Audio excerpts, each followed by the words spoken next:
Hello all. இன்னைக்கு வந்து healthy weight loss ரெசிபியில் வந்து நம்ம வந்து அவலை யூஸ் பண்ணி ஒரு இட்லி செய்ய போகிறோம்.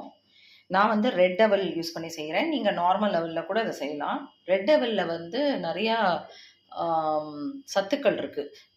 ஒயிட் அவல்லையும் இருக்குது. ஒயிட் அவலில் இல்லாத ஒரு பொருள் வந்து ரெட் போகால இருக்குது. என்ன அப்படின்னா ஆந்தோசைனின் அப்படிங்கிற பொருள் இருக்குது. இந்த ஆந்தோசைனின் வந்து எதுக்கு முக்கியமாக யூஸ் அப்படின்னா, இட் ப்ரிவென்ட்ஸ் கார்டியோவாஸ்குலர் டிசீசஸ். அது மட்டும் இல்லாமல் இது வந்து ஆன்டி மைக்ரோபியல், ஆன்டி டயபெட்டிஸ் வராமல் ப்ரிவென்ட் பண்ணும், ஆன்டி கேன்சர், ஆன்டி மைக்ரோபியல் நான் சொன்ன மாதிரி, அண்ட் ஆன்டி இன்ஃப்ளமேட்ரி, இவ்வளோ ப்ராப்பர்ட்டிஸ் இருக்கிறதுனால red aval is far better than white அவல்னு சொல்லலாம். நீங்கள் ஒயிட் அவல் இருந்தால் அதுலேயும் இந்த இட்லி பண்ணலாம். நான் வந்து இன்றைக்கி ரெட் அவல் யூஸ் பண்ணியிருக்கேன். இதுக்கு வேண்டிய இன்க்ரீடியன்ஸ், இந்த ரெட் போஹா வச்சு இட்லி செய்யறதுக்கு என்னெல்லாம் இன்க்ரீடியன்ட்ஸ்னு காட்டுறேன். ரெட் போஹா 1 கப் எடுத்திருக்கேன். அரிசி மாவு 2 டேபிள் ஸ்பூன். அதுக்கப்புறம் வந்து தேங்காய் கொஞ்சோண்டு ஒரு 1/4 கப் எடுத்திருக்கேன். அப்புறம் கொத்தமல்லி, அதுக்கப்புறம் வெங்காயம் வந்து பொடி பொடியாக கட் பண்ணி வச்சுருக்கேன். கேரட் துருவி வச்சுருக்கேன். குடமிளகா, க்ரீன் குடமிளகா கட் பண்ணி வச்சுருக்கேன். நீங்கள் உங்களுக்கு விருப்பப்பட்ட வெஜிடபிள்ஸ் இதோட மிக்ஸ் ஆகிற மாதிரி இருக்கிற வெஜிடபிள்ஸாக எடுத்துக்கோங்க. இது 3 நல்லா இதோட பிளெண்ட் ஆகும், அதனால் எடுத்திருக்கேன் அதனால். அதுக்கப்புறம் பச்சை மிளகா, நீங்கள் காரப்பொடி கூட போடலாம். குழந்தைங்களுக்கு பண்ணுறதுனா காரப்பொடி போடலாம். நான் வந்து பச்சை மிளகா கொஞ்சோண்டு போட்டிருக்கேன். கொத்தமல்லி, இதான் அதுக்கு தேவை. அப்புறம் வந்து தனியா பொடி கொஞ்சோண்டு, ஒரு 1/4 ஸ்பூனு. அப்புறம் மஞ்சள் பொடி, உப்பு, பட்டை கொஞ்சோண்டு ஒரு 1/4 ஸ்பூன் போட்டுக்கலாம். நீங்கள் வந்து கரம் மசாலா கூட யூஸ் பண்ணிக்கலாம். கரம் மசாலா யூஸ் பண்ணுறதா இருந்தால் இந்த தனியா பொடி, இந்த பட்டை பொடியெல்லாம் நீங்கள் அவாய்ட் பண்ணிக்கலாம். நான் வந்து கரம் மசாலா யூஸ் பண்ணாமல் பட்டை பொடியும் தனியா பொடியும் யூஸ் பண்ணுறேன். இப்போது இதை வந்து எப்படி பண்ணணும்னு பார்த்தீங்கன்னா, ஃபஸ்ட்டு இந்த எந்த அவலாக இருந்தாலும், ரெட் அவலாக இருந்தாலும் சரி, ஒயிட் அவலாக இருந்தாலும் முதல்ல வாஷ் பண்ணிக்கணும், நல்லா ரின்ஸ் பண்ணிவிட்டு. அதுக்கப்புறம் என்ன பண்ணணும்னா, ஒயிட் அவல்னா நீங்கள் ஒரு 10 மினிட்ஸ் ஊற வச்சா போதும். ஒரு 5 மினிட்ஸ் கூட போதும். இந்த ரெட் அவல்னா, ஏன்னா அதுக்கு மேலே ஒரு லேயர் இருக்கும் இல்லையா, இது இன்னும் கொஞ்சம் திக்காக இருக்கும். அதனால் இதை நீங்கள் வந்து ரெட் அவல்னா ஒரு 15 மினிட்ஸ் ஊற வைக்கணும். நான் அப்படி 15 மினிட்ஸ் ஊற வச்சு இதை வடித்து வச்சுருக்கேன்.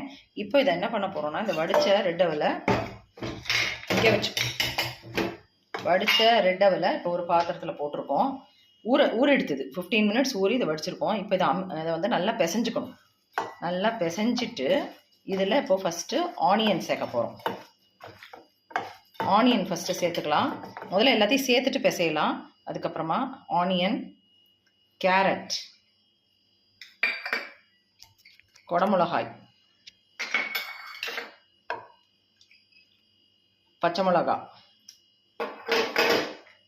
கொத்தமல்லி, தேங்காய், மஞ்சப்பொடி,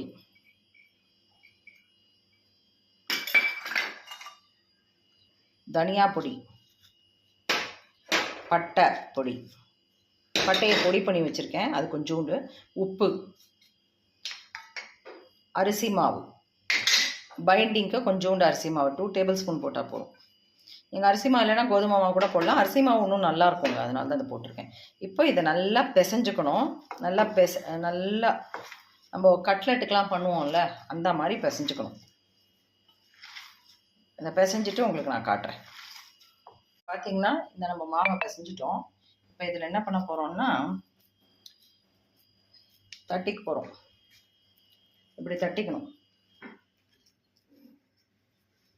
இந்த மாதிரி தட்டி அந்த இட்லி ஸ்டீமர் பண்ணுறதுக்காக அந்த தட்டில் வச்சுருக்கேன்னா, உங்களுக்கு வேணும்னா கொஞ்சம் கையில் ஈரம் பண்ணிக்கோங்க. நான் ஈஸியாக தட்ட முடியறத அப்படியே தட்டுறேன். இந்த மாதிரி பண்ணி என்ன பண்ணணும்னா, இட்லி தட்டு வச்சுருக்கோம், இட்லி தட்டு மேலே அப்படியே வைக்க வேண்டியது தான். இப்போ இந்த மாதிரி தட்டிக்கிறோம். கொஞ்சம் ஒரு 4-5 ஒரே செட்டில் வைக்கலாம் அந்த தட்டில். இப்போது கொஞ்சம் ஃப்ளாட்டாக பண்ணிக்கலாம். கொஞ்சம்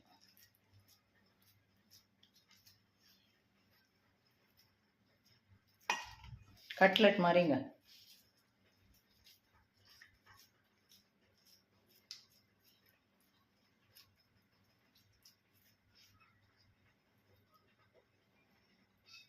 இன்னும் 1 வைக்கலாம், 6 வைக்கலாம்.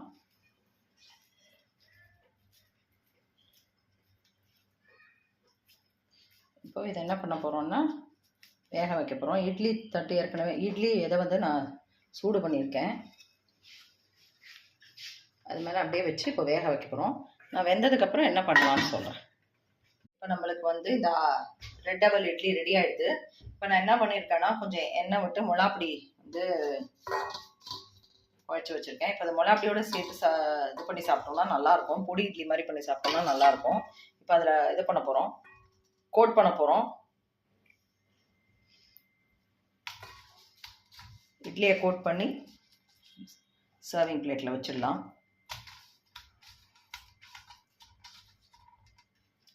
இது எல்லாமே நீங்கள் சாப்பிடலாம். இது இருந்தால் ஒன்றும் இல்லை. நான் சொன்ன மாதிரி ரெட் அவலில் ரொம்ப நிறைய ப்ராப்பர்ட்டிஸ், ஆந்தோசைனின் அந்த ப்ராப்பர்ட்டிஸ் ரொம்ப இருக்குங்க. Anti bacterial, anti inflammatory, cardiovascular diseases எல்லாம் ப்ரிவெண்ட் பண்ணும். ஆன்டி கேன்சர், இது டயபெட்டிஸ் இருக்கிறவங்களுக்கு ரொம்ப நல்லது. ரொம்ப லைட்டாக சாப்பிடக்கூடிய, ஈஸியாக எளிதில் ஜீரணமாகக்கூடிய சாப்பாடு. இந்த பிரேக்ஃபாஸ்ட் டின்னர் எல்லாத்துக்குமே நீங்கள் சாப்பிட்லாம். ஸோ ஒன்று வந்து இது பண்ணிவிடுவோம். இப்போது நம்மளுக்கு ரெட் அவல் போஹா யூஸ் பண்ணி இட்லி ரெடி ஆகிடுது. Tasty and healthy weight loss red அவல் போஹா யூஸ் பண்ணி, அதாவது ரெட் போஹா, ரெட் அவலில் வச்சு நம்ம ஒரு டேஸ்டியான ஹெல்த்தியான இட்லி ரெடி பண்ணியிருக்கோம். நீங்களும் இதை ட்ரை பண்ணி பாருங்கள். ரொம்ப டேஸ்டியாக இருக்கும் அண்ட் ஹெல்த்தியும் கூட. Happy cooking, happy eating. Thanks for வாட்சிங்.